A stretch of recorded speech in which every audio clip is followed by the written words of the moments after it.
Hello what's up guys, my name is Vinod Bahadur Thapa and आप सभी का बहुत बहुत स्वागत करना चाहूँगा मेरे ऑसम चैनल थापा टेक्निकल पे। बताना चाहूँगा गाइस आज को बहुत ही ज़्यादा ऑसम होने वाला है क्योंकि आज हम देखने जा रहे हैं how to compare two arrays are equal और नॉट। एंड ये बहुत ही ज़्यादा इंपॉर्टेंट है गाइस, बहुत ही ज़्यादा मैं आपको लिख के देता हूँ। सबसे पहले गाइस मैं ये चाहूँगा कि आप देख सकते हो we have one array one I mean we have one array one perfect हो गया ये, एंड दूसरा we have this array two variable. ठीक है, दोनों ने एक एक एरे को होल्ड करके रखा हुआ है, तो आपको ये चेक करना है यूजिंग जावास्क्रिप्ट क्या ये जो एरे है एंड देन ये जो एरे है बोथ आर इक्वल और नॉट। आई मीन इनकी जो वैल्यू है वो सेम है या नहीं। इट डजंट मैटर कि इनकी जो प्लेसमेंट है वो सेम है या नहीं, it doesn't matter. I mean आप देख सकते हो ये जो 4 वाली वैल्यू है वो एकदम स्टार्ट में, अगर हम इसका इंडेक्स नंबर निकाले तो वो आपका 0 है, बट वहीं ये लास्ट वाला हम जो 4 देखते हैं, ठीक है, वो तो एकदम लास्ट में, तो बाय डिफॉल्ट आप बोलोगे नहीं यार ये दोनों इक्वल नहीं है। बट अगर इन जनरल अगर आप देखोगे बहुत clearly, so we have 1 4 5 8 9 and then 10,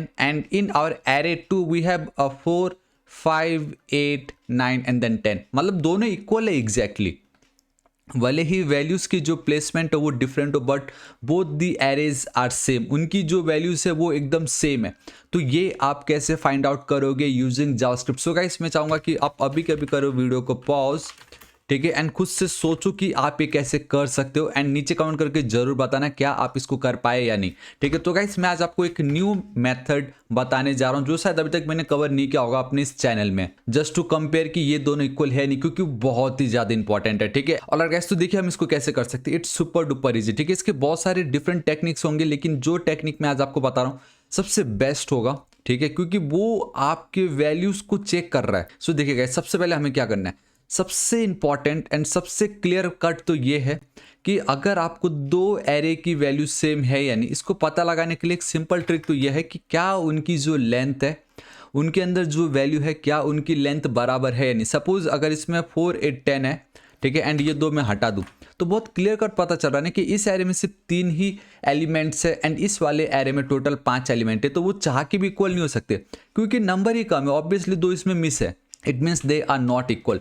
तो सबसे पहले हमें ये कंपेयर करना है कि क्या अगर इधर 5 एलिमेंट्स है तो क्या दूसरे वाले में भी 5 एलिमेंट्स है या नहीं। सबसे पहले तो ये एक सिंपल सा लॉजिक हमें यूज करना ही पड़ेगा। ठीक है, वेयर के बदले गाइस आप कुछ भी यूज कर सकते हो। Let's go with const is underscore same कर लेते हैं। ठीक है, इज एरे सेम कुछ भी लिख सकते थे आप। ठीक है, एंड मैं यहाँ पे क्या करता हूँ देखो गाइस, सिंपल ए एरे 1 डॉट लेंथ, क्या हमारा ये जो एरे 1 है उसकी जो लेंथ है क्या वो इक्वल है मेरी जो एरे 2 है डॉट लेंथ उससे। सिंपल। हाँ, सबसे पहले ये मैं console dot log is underscore जो सेम है इसको मैं यहाँ पे इस तरीके से चलता हूँ, ये बहुत ही ज़्यादा इंपॉर्टेंट है, क्या ये सेम है यानी। सिंपल। हाँ, मैं यहाँ पे चलता हूँ CLS करता हूँ, लेट्स सी सो नोट इस तरीके से लिखना पड़ेगा एंड बूम गाइस सी मुझे ट्रू आ रहा है। यहाँ पे आप देख सकते हो बहुत क्लियरली मुझे ट्रू आ रहा है। And let's go with one more value, मैंने एक और वैल्यू को ऐड कर दी यहाँ पे एंड नाउ अगेन इसको मैं रन करने जा रहा हूँ एंड बूम गाइस अब आप देख सकते हो कि मुझे फॉल्स आ रहा है। तो सबसे पहले दो एरे की वैल्यू सेम है या नहीं, उसके लिए सबसे इंपॉर्टेंट एंड सबसे बेसिक रिक्वायरमेंट है कि क्या उनका जो लेंथ है वो बराबर है या नहीं। ऑब्वियसली अगर लेंथ ही बराबर नहीं होगा, या तो किसी में एक कम है या तो किसी में ज़्यादा है, तो वो कभी इक्वल हो ही नहीं सकते। ठीक है, तो सबसे पहला ये हमें एक करना था तो इसको मैंने कर दी। चलो ठीक है, एज इट इज़ मैंने छोड़ा, सिर्फ इतना करने से तो होगा नहीं। Now we need to compare individually कि अगर यहाँ पे 4 है तो एरे 2 में भी वो 4 है या नहीं, एंड अगर है तो कहाँ है। मतलब ये बहुत ही ज़्यादा इंपॉर्टेंट है। अब ध्यान से देखो मैं क्या करूँगा, यहाँ पे सेमी कॉलम जो था उसको मैं हटा दूंगा and now I am going to use the and operator. मतलब कि ये तो ट्रू होना ही चाहिए, साथ ही साथ इसके बाद जो मैं कंडीशन लिखने जा रहा हूँ वो भी ट्रू होना चाहिए। मैं चाहूँ तो नीचे एंटर हिट करके लिख सकता हूँ। अब बहुत ही इंपॉर्टेंट एक मेथड मैं आपको बताने जा रहा हूँ। ठीक है, मैं यहाँ पे लेके चलता हूँ आप लोगों को and that is your array dot prototype dot every method. Basically ये आप इसको इतनी नीड नहीं, आपको सिर्फ समझना है एवरी मेथड। सो गाइस क्या होता है ये एवरी मेथड, बहुत ही ज़्यादा सिंपल है। एवरी मेथड टेस्ट करता है। ठीक है, ये क्या करता है, टेस्ट करता है कि हमारे एरे में जितने भी एलिमेंट्स है क्या हम जो फंक्शन के थ्रू टेस्ट प्रोवाइड करवा रहे क्या उसको उसने पास किया या नहीं। एंड इसका आंसर या तो हाँ होगा या तो ना। सिंपल, पास हुआ तो हाँ, नहीं तो ना। बुलियन वैल्यू ये हमें देता है। सिंपल। ठीक है, आप देख सकते हो बहुत ही ज़्यादा सिंपल है। अभी आपको यहाँ पे पता चल जाएगा। सिंटेक्स बहुत सिंपल है। एवरी मेथड के बाद we need to pass a callback function, and callback function के बाद सेम वही आपका गाइस, हम जो filter method map method use करते हैं, we have our element, current element, एक एक करके उसका इंडेक्स नंबर, किस एरे के साथ हम वो टेस्ट को परफॉर्म करवाना चाह रहे हैं, एंड देन लास्ट में we have this argument. And guys मैं बताना चाहूँगा, इफ़ यू डोंट नो ये कॉल बैक फंक्शन क्या होता है, ये मैंने अभी जो फिल्टर मेथड बोला, देन मैप मेथड बोला, ये जो एलिमेंट, इंडेक्स, एरे, तो बताना चाहूँगा गाइस उसके लिए आपको जावास्क्रिप्ट इन 16 आवर्स, कहने को 16 आवर्स है, ये कब 16 आवर्स चला गया आपको पता भी नहीं चलेगा। बिल्कुल ऑसम वीडियो है ये, आपको सब कुछ मिलेगा इसमें from basic to advance. ECMAScript guys, इस वीडियो को जरूर चेकआउट कीजिएगा, अपने सभी दोस्तों को जरूर शेयर कीजिएगा, लिंक आपको नीचे डिस्क्रिप्शन में मिल जाएगा, ठीक है। ऑलराइट गाइस, तो देखिए आपको पता चल गया we have this every method, and ये हमें बूलियन वैल्यू रिटर्न करता है। तो इसको मैं यूज़ कैसे करूँगा, देखो यहाँ पे एंड ऑपरेटर के नीचे में चला, यहाँ पे इस तरीके से, ठीक है। सो मेरा जो एरे 1 है, मैं सिंपली चलता हूँ यहाँ पे, मेरा जो एरे 1 है डॉट एवरी, सिंपल। अब मैं चेक कर रहा हूँ यहाँ पे, ठीक है, एंड नाउ मैं कॉल बैक फंक्शन पास कर रहा हूँ, एंड हमने देखा वहाँ पे वी हैव दिस एलिमेंट। तो आप करंट एलिमेंट भी लिख सकते हो, मैं करंट एलिमेंट लिख देता हूँ ताकि आप लोगों को पता चले कि इंडिविजुअली मुझे एक एक करंट एलिमेंट मिलने वाला है। एंड मैं basically fat arrow function use कर रहा हूँ। एंड वंस अगेन ये हमारे ECMAScript 2015 का एक पार्ट है, and if you don't no वो क्या होता है गाइस, अगेन इसको देखिए आपको पता चल जाएगा, ठीक है। And this is it. अब मुझे एक एक करके पहले 4 की वैल्यू मिलेगी, देन 8 की वैल्यू मिलेगी, देन 10 की वैल्यू मिलेगी। तो मुझे उनके साथ क्या करना है, मुझे अब ये चेक करना है कि सबसे पहले मुझे जो ये 4 की वैल्यू मिल रही है फ्रॉम दिस एरे 1, क्या वो वैल्यू एरे 2 में है या नहीं। सिंपल, मुझे ये चेक करना है। मैं कैसे करूँगा, देखो मेरा ये जो एरे 2 है, ठीक है, एरे 2 डॉट इंडेक्स ऑफ, ये मेथड में यूज़ करने जा रहा हूँ, एरे के साथ बेसिकली इंडेक्स बताता है। मुझे ये चेक करना है कि ये जो वैल्यू मैं पास करने जा रहा हूँ डेट इज़ 4, आई मीन जो मुझे मिलेगा, ठीक है, वो करंट वैल्यू मैंने यहाँ पे पास कर दी। सिंपल है ना, मैंने इंडेक्स ऑफ करंट वैल्यू, मतलब ये जो एरे 1 की जो 4 है, अब मैं उसको चेक कर रहा हूँ मेरे एरे 2 में, मेरे एरे 1 की 4 की वैल्यू में एरे 2 में चेक कर रहा हूँ क्या वो अवेलेबल है या नहीं। अगर है तो मुझे उसका इंडेक्स ऑफ वो बता देगा, एंड अगर वो अवेलेबल है, ठीक है, इट मीन्स कि उसकी वैल्यू कभी -1 होगी नहीं, क्योंकि इफ़ वो वैल्यू अवेलेबल नहीं होता तो वो हमें -1 रिटर्न करता था। सिंपल है, इसके थ्रू हम चेक कर रहे हैं क्या जो भी एरे 1 की वैल्यू है क्या वो एरे 2 में इंक्लूडेड है या नहीं। अगर है तो इसके अंदर मैं जाऊंगा एंड मैं रिटर्न कर दूंगा, सिंपल। हाँ, एंड देन गाइस मुझे पैरेंथेसिस पास करनी पड़ेगी, फिर मेरी ये जो करंट एलिमेंट है, ठीक है, बिकॉज हमें चेक करना है current element will be equal to मेरा ये जो एरे 2 है, ठीक है। ध्यान से देखो, मैं पहले एक बार इसको लिख देता हूँ, एरे 2 डॉट इंडेक्स, सॉरी मैं डायरेक्टली इंडेक्स नहीं लिख सकता, मुझे यहाँ पे एरे पास करना पड़ेगा।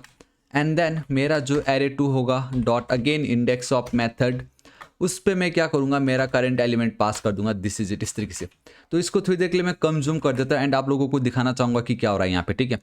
यहाँ तक आपको समझा, हमने लेंथ चेक की, देन हम एवरी मेथड यूज़ कर रहे, उसके बाद गाइस मैंने यहाँ पे कॉल बैक फंक्शन यूज़ की जिसके अंदर मुझे करंट एलिमेंट मिला। तो सबसे पहले मुझे 4 मिला, ठीक है। एंड देन उसके बाद मैं क्या कर रहा हूँ कि मैं एक इफ कंडीशन यूज़ कर रहा हूँ जहाँ पे मैंने एरे 2 को ली dot index of current element. तो मेरी जो ये करंट एलिमेंट है, सबसे पहले मुझे क्या मिल रहा होगा, 4 मिल रहा होगा, ठीक है। सबसे पहले मुझे क्या मिल रहा होगा, मुझे मिल रहा होगा 4। एंड देन जब मैं इफ कंडीशन में चेक कर रहा हूँ तो array 2 dot index of current element, array 2 dot index of current element, मतलब ये जो अब करंट एलिमेंट है वहाँ पे मुझे 4 मिल चुका है। तो इंडेक्स ऑफ 4 एरे 2 में कहाँ है, क्या है बेसिकली वो, देखो 0 1 2 3 एंड देन 4। तो बेसिकली ये जो वैल्यू है वो मेरी 4 ही है। तो मुझे यहाँ पे कौन सी वैल्यू मिलेगी, मुझे मिलेगी 4। एंड ये जो 4 है क्या वो -1 से ग्रेटर है, ऑब्वियसली वो बड़ा है, तो वो हमारे इस कंडीशन के अंदर चला गया, इफ कंडीशन के अंदर चला गया।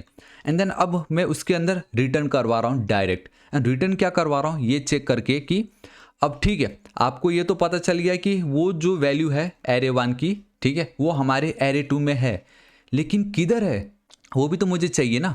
तो उसको मैं क्या करूँगा, देखिए यहाँ पे करंट एलिमेंट, अब मेरा ये जो करंट एलिमेंट है वो है मेरा 4। पहले we need to get the data of this part ना। तो ये जो एरे उसके अंदर देखो again array 2 dot index of current element, मेरा करंट एलिमेंट क्या है, 4 है, ठीक है। एरे 2 के अंदर ये जो मेरी 4 है उसकी डेटा क्या मिलेगी हमें, बेसिकली इसके थ्रू आउटपुट क्या आने वाला है, ऑब्वियसली 4 आने वाला है, क्योंकि अगेन 0 1 2 3 एंड देन 4। तो मैं ये इस पार्ट को हटा के यहाँ पे हमारी वैल्यू हो जाएगी 4, ठीक है। सो एरे 2 ऑफ 4 क्या है। तो गाइस सिंपली ये प्रूव हो गया ना इस तरीके से। तो अब यहाँ पे क्या हो रहा है, सिर्फ मैंने 4 को कंपेयर किया, लेकिन जब हम इस तरीके से एवरी मेथड यूज करेंगे तो 4 के बाद फिर गाइस वो 8 को चेक करेगा, देन 10 को चेक करेगा, देन 9 को चेक करेगा एंड देन 5 को चेक करेगा। एंड सभी के सभी अगर इस तरीके से हमें मिलते गए, इट मीन्स कि वो सभी के सभी वैल्यू इसमें इंक्लूडेड है। That's it. एंड वो सिर्फ एक ही बार हाँ या ना बोलेगा, इधर ट्रू बोलेगा या फॉल्स बोलेगा, ठीक है। तो दैट्स वाई गाइस हमें यहाँ पे ट्रू वैल्यू मिल रहा होता है। तो इसको मैं सब कुछ वापस से इस तरीके से कर देता हूँ यहाँ पे, ऑल राइट, ठीक है।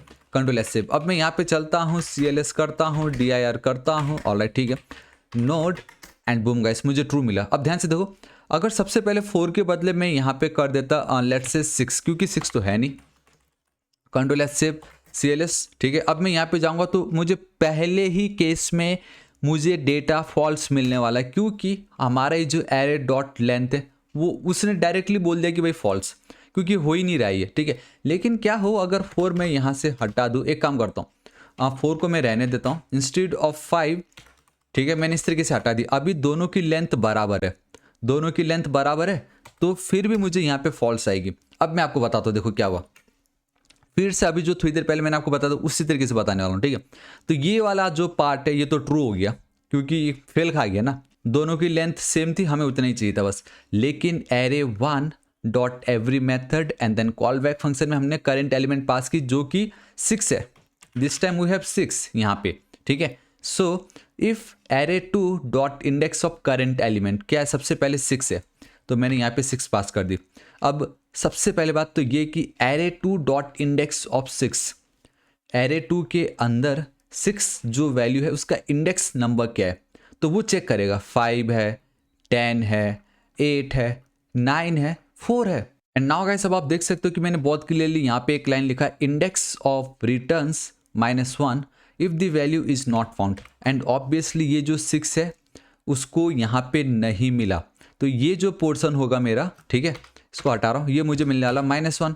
अब मुझे बताओ क्या -1 ग्रेटर है -1 के, ऑब्वियसली नहीं है, तो वो डायरेक्टली फॉल्स हो गया। एंड दैट्स वाई इस तरीके से हमने बहुत इजीली कंपेयर कर लिया कि भाई ये दोनों एरे इक्वल नहीं है, दोनों एरे सेम नहीं है, समझे। तो गाइस इस तरीके से आपका ये कोड रन कर रहा है एंड ये बहुत ही ज़्यादा इंपॉर्टेंट है। So this is it guys, आज इस वीडियो के लिए इतना ही। एंड आई रियली होप कि आज आपको कुछ नया जरूर सीखने मिला होगा, and that is your every method. And इस क्वेश्चन का बेस्ट पोर्शन ये था, बेस्ट पार्ट ये था कि हम सिर्फ 6, 6, 4, 4 उस तरीके से कंपेयर नहीं कर रहे थे। हमने ये चेक किया कि भले ही वैल्यू सेम हो लेकिन अलग अलग पोजीशन में भी हो, तब भी हम उसको कंपेयर कर रहे थे, मतलब अलग अलग पोजीशन के थ्रू भी हम उसको, इस मेथड के थ्रू हम उसको कंपेयर कर पा रहे थे। So this is it guys, आज इस वीडियो के लिए इतना ही। आपको वीडियो कैसा लगा नीचे कमेंट करके जरूर बताओ, अपने दोस्तों के साथ इसको जरूर शेयर कर दीजिएगा।